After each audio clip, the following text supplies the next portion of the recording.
গ্রীষ্মকালে শরীরকে সুস্থ এবং স্বাভাবিক রাখবেন কি করে, আমি 5টি টিপসের কথা বলবো। নাম্বার 1 হচ্ছে অবশ্যই আপনারা চেষ্টা করবেন, ঘরে থাকুন বা বাইরে থাকুন, ঘর থেকে বাইরে বেরোচ্ছেন বা বাইরে থেকে বাড়িতে আসছেন, সঙ্গে সঙ্গে ফ্রিজ খুলেই আপনারা চেষ্টা করছেন যে জল ঘন ঘন ঠান্ডা জল খাচ্ছেন, সেটা কিন্তু একদমই করবেন না।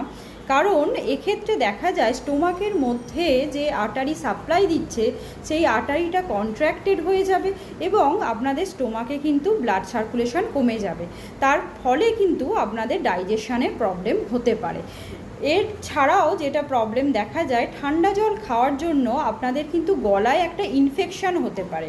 এছাড়াও আপনাদের কিন্তু ভাইরাল ইনফেকশানের চান্সেস কিন্তু অনেকটাই বেড়ে যায় ঠান্ডা জল খেলে।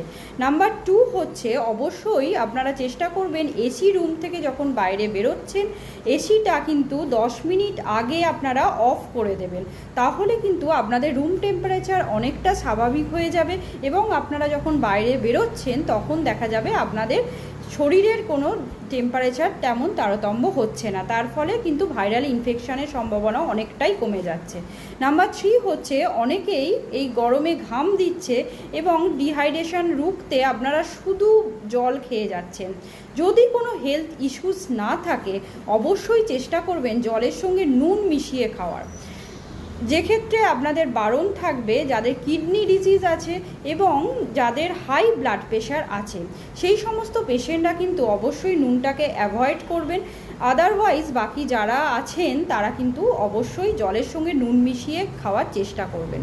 নাম্বার 4 হচ্ছে অবশ্যই যখনই আপনারা বাইরে এক্সপোজ হচ্ছেন তখন আপনারা চেষ্টা করবেন যে সানস্ক্রিন, যে জায়গাটা সান এক্সপোজড হচ্ছে সেই জায়গাটা সানস্ক্রিন লোশন মেখে নিতে এবং সানগ্লাস এবং ছাতা নিয়ে বেরোনার।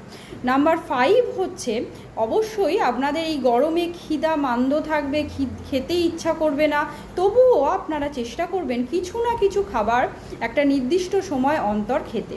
বিশেষ করে যারা ডায়াবেটিস পেশেন্ট আছেন অবশ্যই চেষ্টা করবেন 2 ঘন্টা অন্তর কিছু হালকা খাবার খাওয়ার, কারণ ডায়াবেটিস পেশেন্টরা যদি ফাস্টিং অবস্থায় থেকে যান সেক্ষেত্রে দেখা যায় হাইপোগ্লাইসেমিয়া হওয়ার চান্স থাকে, অর্থাৎ সুগার ফলও কিন্তু হয়ে যেতে পারে।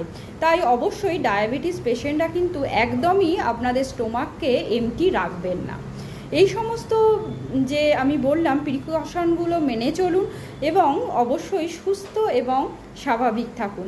নমস্কার, সবাই ভালো থাকবেন এবং সুস্থ থাকবেন। যদি ভালো লেগে থাকে অবশ্যই চ্যানেলটিকে সাবস্ক্রাইব করবেন।